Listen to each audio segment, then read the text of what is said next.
Laba muna ka-idol. Daming skill ko talaga ka-idol. Ang skill ko dito, pati sa trabaho pag pinagsama, 16 skill. Grabe skill ko talaga. Mahirap pag masipag. Shoutout sa mga ano ko dyan, followers, subscriber ko. Maraming salamat sa inyo mga ka-idol.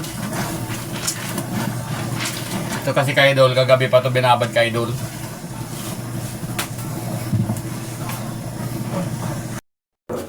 Mga ka-idol, maglaban na ako ka-idol. Ay magbalnaw. Balnaw na.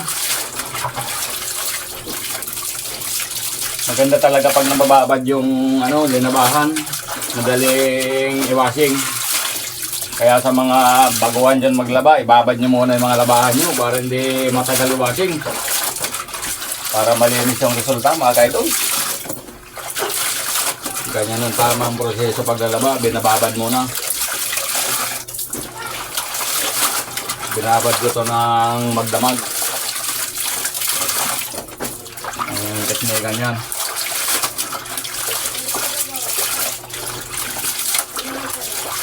Yung asawa ko tuwang-tuwa pag andito ako kasi ako naglalaba dito sa bahay ka-idol. Sortein niya lang ka-idol, masipag lang talaga ako maglaba.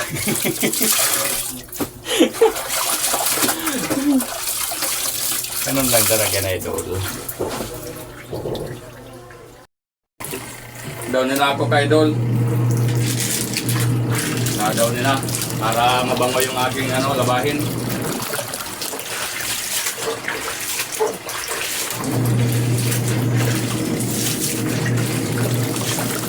Pagka nakadaw ni ka-idol ang damit, mabango na, malambot pa sa tila. Hindi ako makapaglaba idol ng walang daw ni. Hindi ako sanay. Kahit pang trabaho ka-idol, dinadaw ni ko yung ka-idol. Kahit pang construction lang yung ka-idol. Gusto ko talaga mabango ang damit.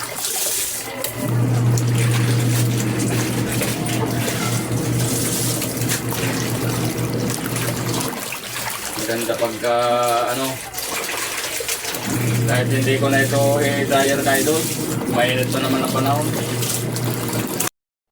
Sampay na ako ka-idol para matuyo na to ka-idol. Ihabol ko yung init ng panahon para matuyo ka agad to. Karamihan damit dito sa bata. Turuin mo yan. Grabe talagang skill ko dito sa bahay. Pag nandito ako, yung asawa ko, tuwang-tuwa.